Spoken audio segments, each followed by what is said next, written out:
Assalamualaikum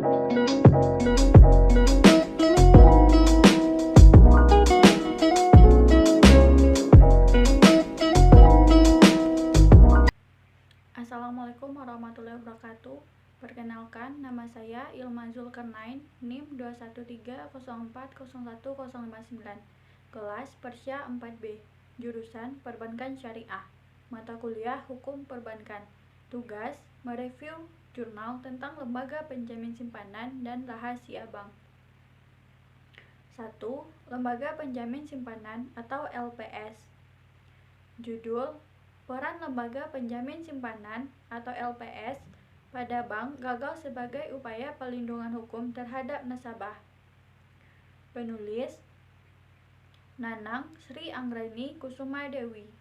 Nama jurnal, Pemikiran Hukum dan Hukum Islam. 1. Metode penelitian. A. Jenis penelitian. Jenis penelitian dalam penelitian ini adalah penelitian hukum normatif dengan didukung oleh data-data empiris. Penelitian hukum normatif dilakukan dengan mempelajari dan mengkaji azas-azas hukum dan kaidah-kaidah atau norma-norma hukum positif yang berasal dari bahan-bahan kepustakaan yang ada, dari peraturan perundang-undangan serta ketentuan-ketentuan hukum yang berkaitan dengan lembaga penjamin simpanan atau LPS. B. Pendekatan penelitian. Pendekatan penelitian menjelaskan pendekatan hukum yang digunakan. Pendekatan yang digunakan di dalam penelitian hukum tersebut yaitu menggunakan pendekatan undang-undang. Pendekatan ini dilakukan dengan menelaah semua undang-undang dan regulasi yang bersangkut paut dengan isu hukum yang sedang ditangani. C. Jenis bahan hukum. Penelitian ini dibutuhkan 3 jenis bahan hukum, yaitu bahan hukum primer, bahan hukum sekunder, dan bahan hukum tersier. Penelitian ini juga berusaha menggali 3 bahan hukum secara sekaligus, dengan harapan keduanya saling mendukung. 2. Rumusan masalah. A. Bagaimana pelindungan hukum nasabah oleh lembaga simpanan. B. Bagaimana bentuk dan implementasi penjaminan terhadap simpanan dana nasabah. 3. Hasil penelitian. Undang-undang terdapat dalam Undang-Undang Lembaga Penjamin Simpanan. A. Pasal 8 Undang-Undang LPS. B. Pasal 11 ayat 1. C. Pasal 12 ayat 1 dan Pasal 13 ayat 1 dan 2 tentang ketentuan pembayaran premi. D. Pasal 16. E. Pasal 19 ayat 1. F. Pasal 21. G. Pasal 22 ayat 1 tentang cara penyelesaian atau penanganan bank gagal. H. Pasal 24 ayat 1 tentang persyaratan penyelamatan bank gagal yang tidak berdampak sistemik. LPS menetapkan untuk menyelamatkan bank gagal yang tidak berdampak sistemik jika dipenuhi persyaratan sebagai berikut. 1. Perkiraan biaya penyelamatan secara signifikan lebih rendah dari perkiraan biaya tidak melakukan penyelamatan bank yang dimaksud. 2. Setelah diselamatkan, bank masih menunjukkan prospek usaha yang baik. 3. Ada pernyataan dari RUPS bank yang sekurang-kurangnya memuat kesediaan untuk A. Menyerahkan hak dan wewenang RUPS kepada LPS. B. Menyerahkan kepengurusan bank kepada LPS. C. Tidak menuntut LPS atau pihak yang ditunjuk LPS apabila proses penyelamatan tidak berhasil, sepanjang LPS atau pihak yang ditunjuk LPS melakukan tugasnya sesuai dengan peraturan perundang-undangan. 4. Bank menyerahkan kepada LPS dokumen mengenai A. Penggunaan fasilitas pendanaan dari Bank Indonesia. B. Data keuangan nasabah debitur. C. Struktur permodalan dan susunan pemegang saham 3 tahun terakhir. D. Informasi lainnya yang terkait dengan aset kewajiban termasuk permodalan bank yang dibutuhkan oleh LPS. Pasal 31 tentang bank gagal yang tidak berdampak sistemik yang tidak diselamatkan. 1. Dalam hal tidak terpenuhinya persyaratan sebagaimana dimaksud dalam pasal 24 atau LPS memutuskan untuk tidak melanjutkan proses penyelamatan, maka LPS meminta pencabutan izin usaha dan yang dimaksud sesuai dengan peraturan perundang-undangan. 2. LPS melakukan pembayaran klaim penjaminan kepada nasabah penyimpan bank yang dicabut izin usahanya sebagaimana dimaksud pada ayat 1 sesuai dengan ketentuan dalam bab 4 bagian keempat.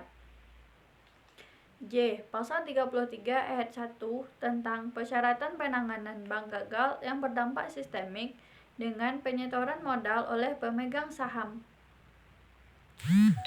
Penanganan bank gagal sebagaimana dimaksud dalam pasal 32 hanya dapat dilakukan apabila 1. Pemegang saham bank gagal telah menyetor modal sekurang-kurangnya 20% dari perkiraan biaya penanganan. 2. Ada pernyataan dari RUPS bank yang sekurang-kurangnya memuat kesediaan. 3. Bank menyerahkan kepada LPS. K. Pasal 34.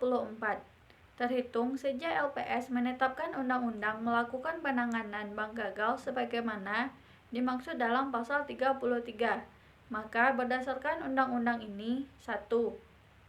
Pemegang saham dan pengurus bank melepaskan dan menyerahkan kepada LPS segala hak kepemilikan, kepengurusan, atau kepentingan lain pada bank dimaksud. Kepengurusan atau kepentingan lain pada bank yang dimaksud. 2. Pemegang saham dan pengurus bank tidak dapat menuntut LPS atau pihak yang ditunjuk LPS dalam hal proses penanganan tidak berhasil, sepanjang LPS atau pihak yang ditunjuk LPS melakukan tugasnya sesuai dengan peraturan perundang-undangan. L. Pasal 39. Dalam hal penanganan bank gagal sebagaimana dimaksud dalam pasal 32 tidak dapat dilakukan. LPS melakukan penanganan bank gagal dimaksud tanpa mengikutsertakan pemegang saham. 2. Rahasia bank. Judul Rahasia bank sebagai sarana peningkatan daya saing dunia perbankan. Penulis Franz Melia Salviana. Nama jurnal Hukum dan Syariah. 1. Metode penelitian.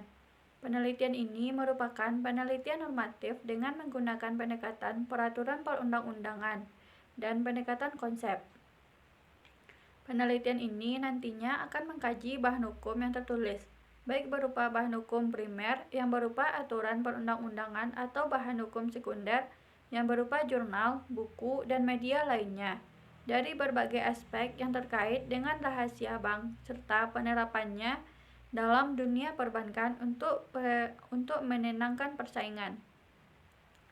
2. Rumusan masalah. A. Bagaimana karakteristik rahasia bank? B. Bagaimana penerapan rahasia bank dalam kaitannya dengan peningkatan persaingan di dunia perbankan? 3. Hasil penelitian.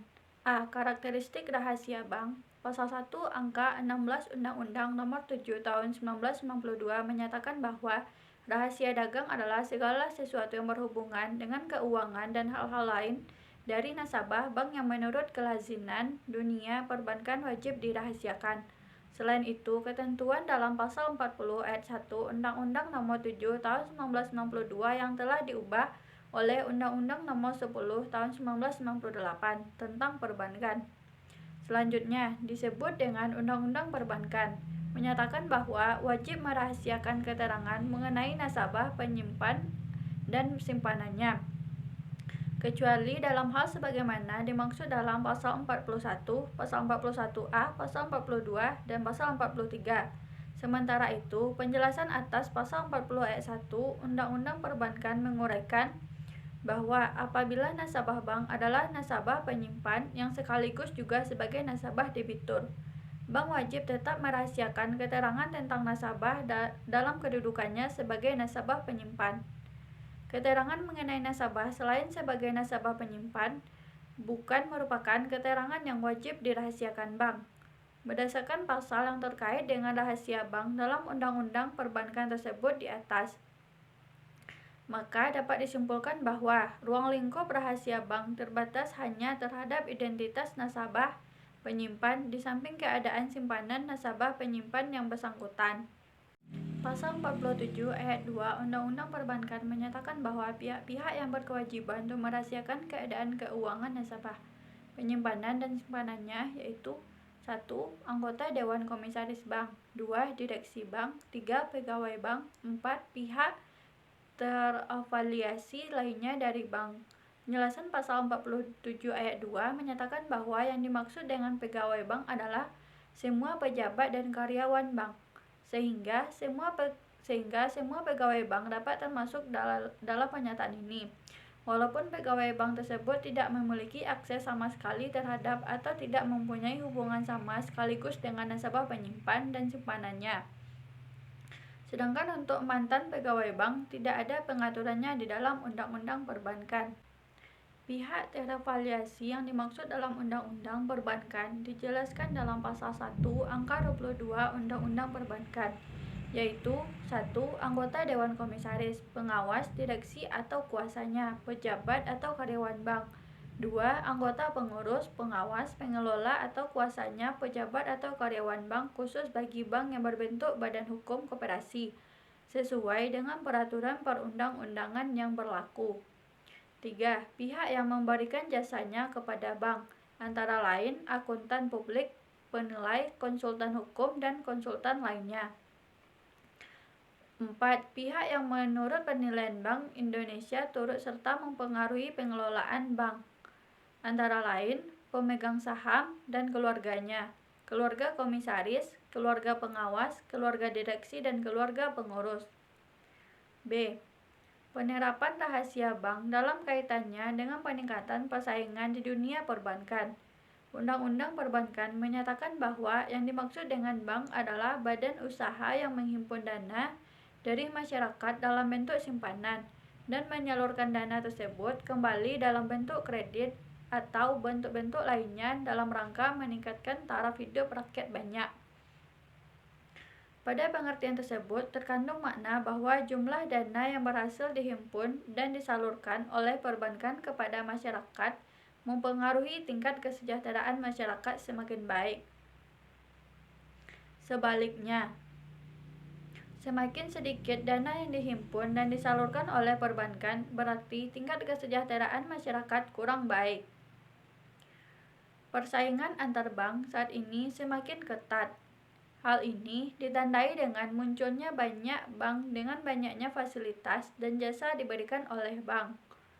Apalagi pada saat ini banyak bank yang mewajibkan pegawainya sebagaimana marketing guna mencari nasabah, meskipun pegawai tersebut bukan merupakan marketing. Kemitraan dengan berbagai instansi juga semakin ditingkatkan untuk menarik banyak nasabah, terutama kemitraan yang memiliki kaitan dengan sistem pengajian terhadap karyawan. Oleh sebab itu, kepercayaan nasabah mutlak diperlukan, terutama dalam kaitannya dengan rahasia dari nasabah tersebut. Bank yang memperoleh kepercayaan dari nasabahnya, maka bank itu akan mendapatkan citra yang bagus di masyarakat sehingga akan dapat menambah nasabah baru, serta mempertahankan nasabah lamanya.